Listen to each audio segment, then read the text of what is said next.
Circle the check mark or question mark for this paragraph. Draw a question mark over words that confuse you. Review line 19.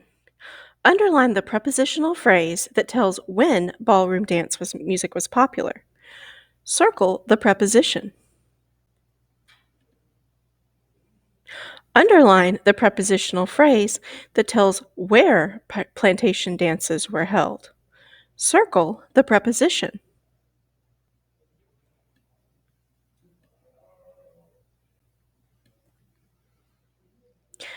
Review lines 22 and 23. Circle the instruments used for ballroom dance music.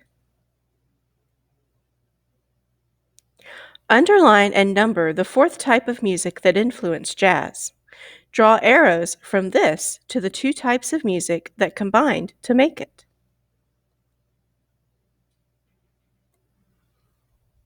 Choose a heading for this section from the headings chart. Write the heading on the line above this section.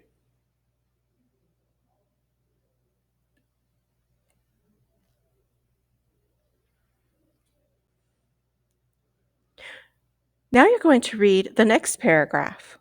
Look up when you have finished reading.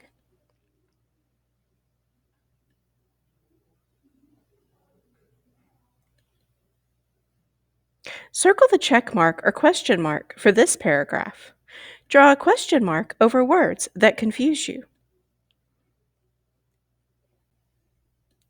Underline when ragtime was born. Circle at least 6 words or phrases that describe ragtime music. Go to line 30. Underline and number the fifth type of music to influence jazz.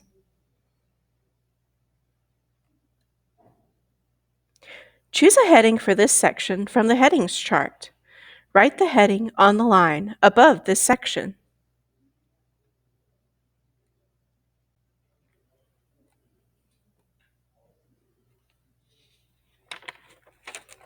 Let's read the next paragraph. Look up when you have finished reading.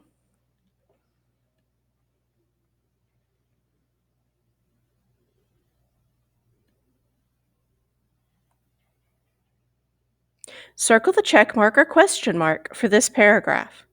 Draw a question mark over words that confuse you. On line 33, highlight the reason why freed slaves sang the blues.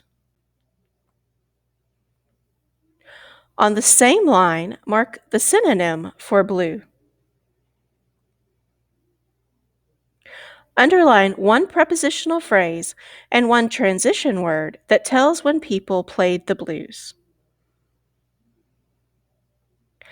Go to line 35. Underline and number the sixth and final type of music that influenced jazz. Choose a heading for this section from the headings chart. Write the heading on the line above this section. Now we're going to read the last paragraph. Look up when you have finished reading.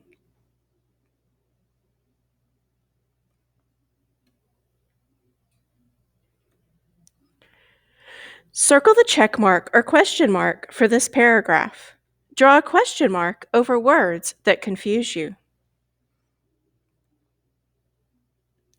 Go to line 38. Underline a possessive noun. Draw an arrow from the owner to what it owns. Circle the word it 3 times in the paragraph. Draw a line from each one back to what it is referring to.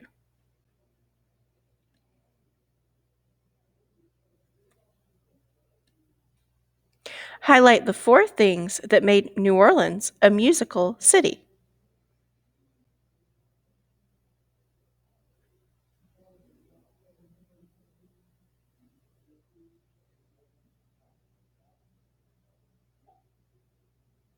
Underline the different kinds of people who lived in New Orleans.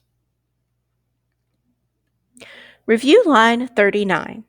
Highlight a famous street parade in Louisiana.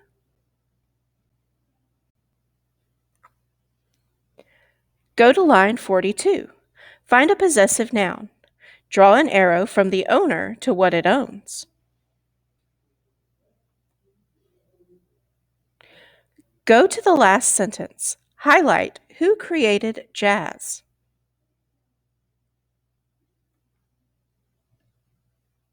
Choose a heading for this section from the headings chart. Write the heading on the line above this section.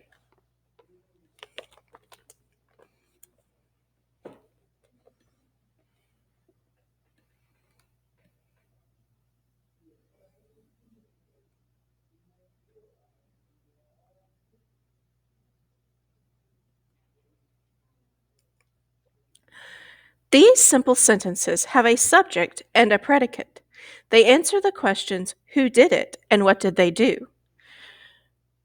But they aren't well-rounded sentences. They leave us with too many questions. We want our sentences to say more than this, so we will work on additions to these sentences. Kelly ate. What did Kelly eat? Kelly ate a piece of pie. Jeff drew. What did Jeff draw? Jeff drew a monster. Well, now we know what he drew. Sam wrote. What did Sam write? Sam wrote a story. Now we need to answer questions when, where, and how for each sentence.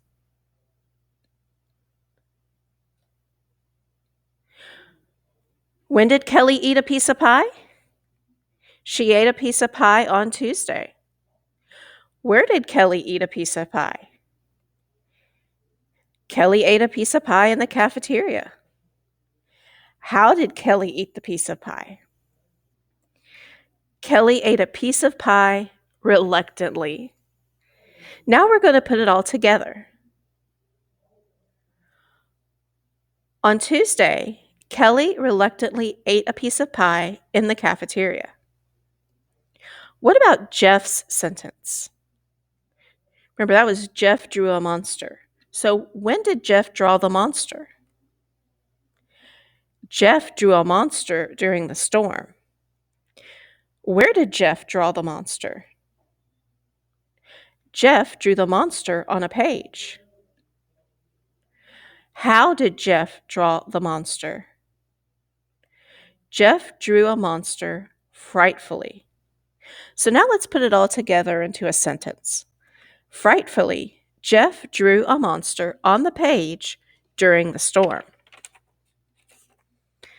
What about Sam?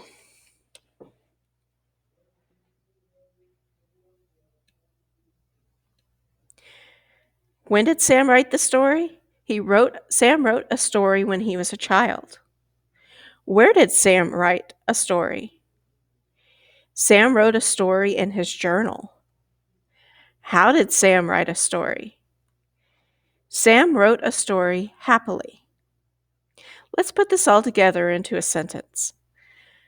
When he was a child, Sam happily wrote a story in his journal. Now I want you to turn to page 142 in your student books.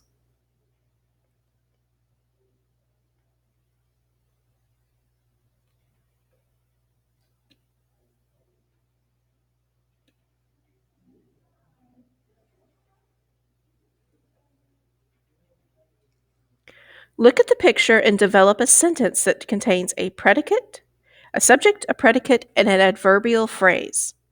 In other words, we will answer the who or what question. Then we will answer the what did they do question. We will then answer the what did they do it to question. Finally, we will answer the how, the when, and the where questions.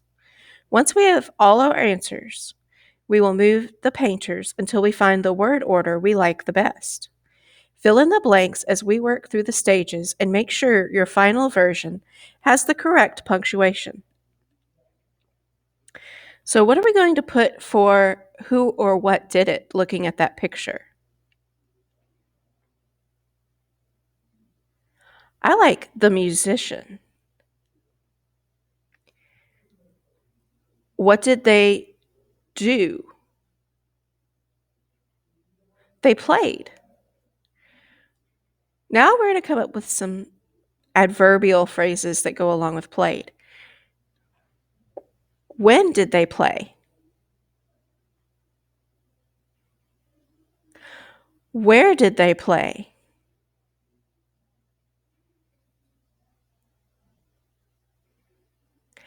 How did they play? And what did they play? So now we're going to put this all together into our final sentence.